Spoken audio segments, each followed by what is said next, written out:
Hello everyone, welcome back to my channel Nazneen blogs. তো আপনারা কেমন আছেন? আশা করছি ভালো আছেন। আলহামদুলিল্লাহ আমিও ভালো আছি। তো কাল যে আমার ভিডিওটা দেখছেন সে হয়তো জানেন, কাল ছোট ছোট মাছ নিয়ে আসছিল রাতে। তো কাটতে কাটতে রাত হয়ে গেছিলো, জন্য আমি রান্না করি নিয়ে থুয়ে দিয়েছিলাম। তো এখন সকাল হয়ে গেছে, সকালে উঠে ব্রেকফাস্ট না বানিয়ে আগে আমি সবজিটা বানাইতেছি, কারণ আমার হাজব্যান্ডও উঠে নেই, আমার বেবিটাও উঠে নেই।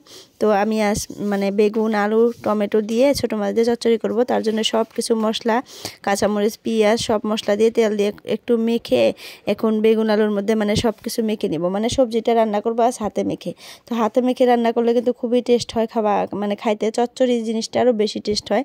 তো সব কিছু মিলিয়ে আমি হাতে মেখে নিলাম। এখন মাছটাও দিয়ে মেখে নিলাম। এখন কড়াইয়ের মধ্যে একটু তেল, পেঁয়াজ দিয়ে সোমবার দিয়ে একবারে বসিয়ে দিব, একটু পানি দিয়ে। দেখেন, একদম সিম্পল করে রান্না করব, কিন্তু খাইতে খুবই টেস্ট হয়। আমার রান্নাবান্নাগুলো একদমই সিম্পল, কিন্তু খাইতে খুবই মজা লাগে, খাওয়া একদম চলে। তার এইরকম। তো সহজ পদ্ধতিতে আমি রান্না করি বর্তমান, যেহেতু আমার বেবি একদমই ছোট, তো তাই। তো এই যে রান্নাটা বসিয়ে দিলাম। দেখছেন এই সবজিটা কত সুন্দর হয়েছে, লোভনীয়। রান্না হয়ই নাই, তার আগে লোভনীয় লাগতেছে। রান্না হওয়ার পর তাহলে কি টেস্টি হবে বুঝেন এখন।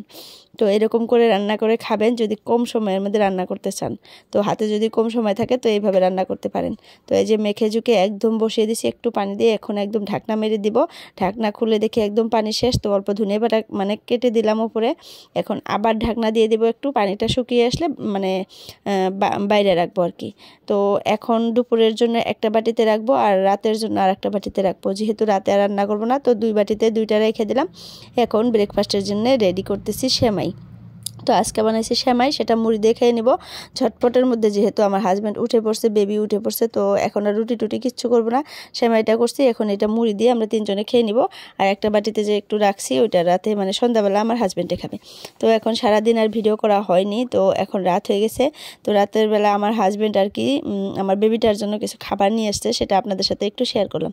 তো এটার মধ্যে আছে 4-5 রকমের বাদাম, কিশমিশ, এগুলা এই জিনিসটা আমার মেয়েকে খাওয়াবো। এখন যেহেতু 11 মাস চলতেছে, তো বাদাম, কিশমিশ এগুলো খাওয়ানো যাবে আর কি, গ্রিন্ডার করে।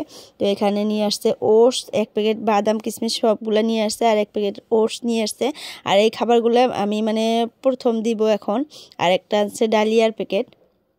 তো আর একটা ল্যাকটোজেন প্রো 2, এতদিন 1 খেলে খাওয়াইছি, এখন প্রো 2টা নিয়ে আসছে। এখন একটু বড় হয়েছে যেহেতু, তো 2টা নিয়ে আসছে। তো এগুলা নিয়ে আসছে আজ। দেখা যেতেছে 4টা প্যাকেট, কিন্তু এর প্রাইস হয়ে গেল 900 টাকা নাকি না সামথিং, 900 এরকমই হবে। তো জিনিসের জিনিস দিয়ে টাকা দিয়ে একদমই বনে না এখন, তাই না? 4টা প্যাকেট, ছোট ছোট প্যাকেট, তারপরেও দেখেন কত দাম, কত টাকা। তো যেটাই হোক, তো এখন মেয়ের জন্য একটু সুজি বানাইতেছি। রাত হয়ে গেছে যেহেতু, ওকে খাওয়াইয়া ঘুম পাঠাবো। তো তারপরে আমরা খাওয়া দাওয়া করে শুয়ে পড়বো, রাত হয়ে গেছে। আজ যে খাবারগুলো আনলো সেগুলো কালকার থেকে খাওয়ানো স্টার্ট করব, আর আপনাদের সাথে শেয়ারও করব আমার মেয়ে খায় কিনা খায় না।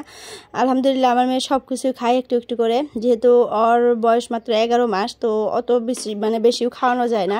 তো এখন ওকে খাওয়াবো, ওকে খাওয়াইতে একটু টাইম লাগে, লাহে লাহে খাওয়াই। তো ঠান্ডা হইতে দিলাম, ঠান্ডা হতে দিয়ে তারপরে আমি মেশিনে কাপড়গুলো দিয়ে দিলাম। তারপরে এখন আমরা ভাত খাবো। বিছানা টিছানা সব পাড়া হয়ে গেছে। আমার হাজব্যান্ডও আসছে বাড়িতে, আর ছেলে পড়তেছে। ওর পড়া হয়ে গেলে তারপরে আমরা খাবো। তো আজকের জন্য এতটুকুই। আমার ভিডিওটা কেমন লাগলো কমেন্টে জানাবেন, আর ভালো লাগলে লাইক কমেন্ট করবেন, আর একটা শেয়ার করবেন। তো বাই বাই, আল্লাহ হাফিজ। সবাই সুস্থ থাকবেন, ভালো থাকবেন।